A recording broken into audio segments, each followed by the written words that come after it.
तो सबसे बड़ा सवाल तो यही है ना, कि ब्रिज कोर्स 2025 के लिए आवेदन असल में करें तो करें कैसे। तो अब हम क्या करने वाले हैं, इस पूरी प्रक्रिया को छोटे छोटे हिस्सों में तोड़कर बिल्कुल आसान बना देंगे। चलिए इसके हर हिस्से को एकदम बारीकी से देखते हैं।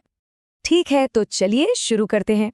देखिए, आवेदन प्रक्रिया का जो सबसे पहला और मैं कहूँगा सबसे अहम पड़ाव है, वो है शुरुआती जानकारी का सत्यापन, मतलब इनिशियल वेरिफिकेशन। समझ लीजिए कि यहीं से फॉर्म भरने की नींव रखी जाती है, इसीलिए ये स्टेप तो भाई सबसे ज्यादा जरूरी है। अच्छा, तो ये प्रक्रिया काफी सिस्टमैटिक तरीके से चलती है। सबसे पहले क्या करना है, अपना व्यक्तिगत विवरण भरना है।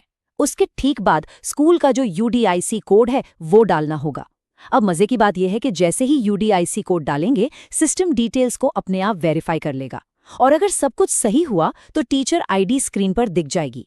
इसके बाद अपॉइंटमेंट की तारीख डालनी है और बस फिर रजिस्टर्ड मोबाइल और ईमेल पर एक ओटीपी आ जाएगा।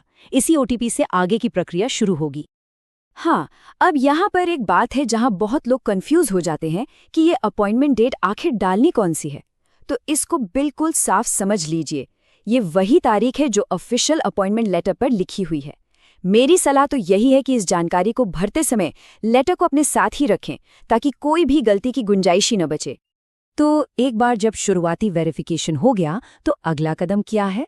वो है दस्तावेज तैयार करना। देखिए, आगे बढ़ने से पहले ये पक्का कर लेना बहुत जरूरी है कि जितने भी जरूरी दस्तावेज हैं वो सब पहले से तैयार हों, और हाँ, सही फॉर्मेट में भी हों। तो सवाल उठता है कि आवेदन के लिए आखिर कौन कौन से दस्तावेज चाहिए होंगे। चलिए देख लेते हैं। एक तो फोटो चाहिए, फिर हस्ताक्षर, बीएड की मार्कशीट या डिग्री, अपना नियुक्ति पत्र और हाँ, एक प्रमाणित स्वघोषणा पत्र। ये 5 दस्तावेज हैं जो बिल्कुल तैयार रखने हैं। अच्छा, अब इन सभी दस्तावेजों में से एक पर खास ध्यान देना होगा। वो है सेल्फ डिक्लेरेशन फॉर्म। देखिए, ये सिर्फ भरा हुआ नहीं होना चाहिए। इसको किसी इंचार्ज या फिर ब्लॉक एजुकेशन ऑफिसर से सर्टिफाई यानी कि प्रमाणित करवाना एकदम अनिवार्य है। याद रखिए, इसके बिना आवेदन अधूरा ही माना जाएगा। ठीक है, तो जब सारे दस्तावेज तैयार हो गए, अब बारी आती है आवेदन के बिल्कुल अंतिम पड़ाव की। इसमें 2 चीजें हैं, शुल्क का भुगतान और अपने डॉक्यूमेंट्स को अपलोड करना। तो आवेदन के लिए जो शुल्क निर्धारित किया गया है वो है 25,070 रुपये। और अच्छी बात यह है कि इसका भुगतान पूरी तरह से ऑनलाइन हो जाता है, जिससे ये प्रक्रिया काफ़ी आसान बन जाती है। यहाँ पर एक टेक्निकल बात है जिस पर ध्यान देना बहुत बहुत ज़रूरी है। जितने भी दस्तावेज स्कैन किए हैं, उन सबको मिलाकर जो एक फ़ाइल बनेगी, उसका कुल साइज़ 2 MB से कम ही होना चाहिए। अगर फाइल इससे ज़रा भी बड़ी हुई तो वो अपलोड ही नहीं होगी। तो एक स्मार्ट काम ये होगा कि अपलोड करने से पहले ही फाइल का साइज़ ज़रूर जांच लें। चलिए, अब आवेदन को फाइनल सबमिट करने से पहले कुछ खास सावधानियों पर भी एक नज़र डाल लेते हैं। ये बहुत ज़रूरी है ताकि जो आम गलतियां होती हैं उनसे बचा जा सके। यकीन मानिए, ये छोटे छोटे पॉइंट्स पूरी प्रक्रिया को बहुत ही आसान बना देंगे।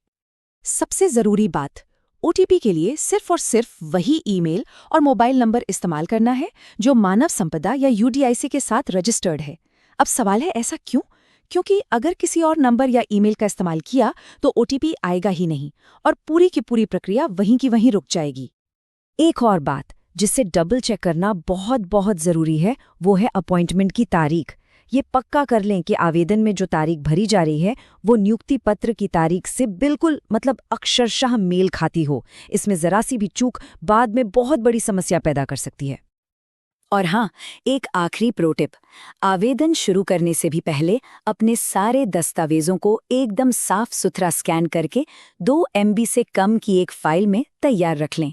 यकीन मानिए, ये छोटी सी तैयारी बाद में बहुत सारा समय बचाएगी और अपलोडिंग की जो प्रक्रिया है वो बिना किसी रुकावट के आराम से पूरी हो जाएगी। तो इन सभी स्टेप्स और सावधानियों को ध्यान में रखने के बाद ब्रिज कोर्स 2025 की आवेदन प्रक्रिया अब उतनी मुश्किल नहीं लग रही होगी, है ना? ये अब काफ़ी सीधी और स्पष्ट हो जाती है। उम्मीद है कि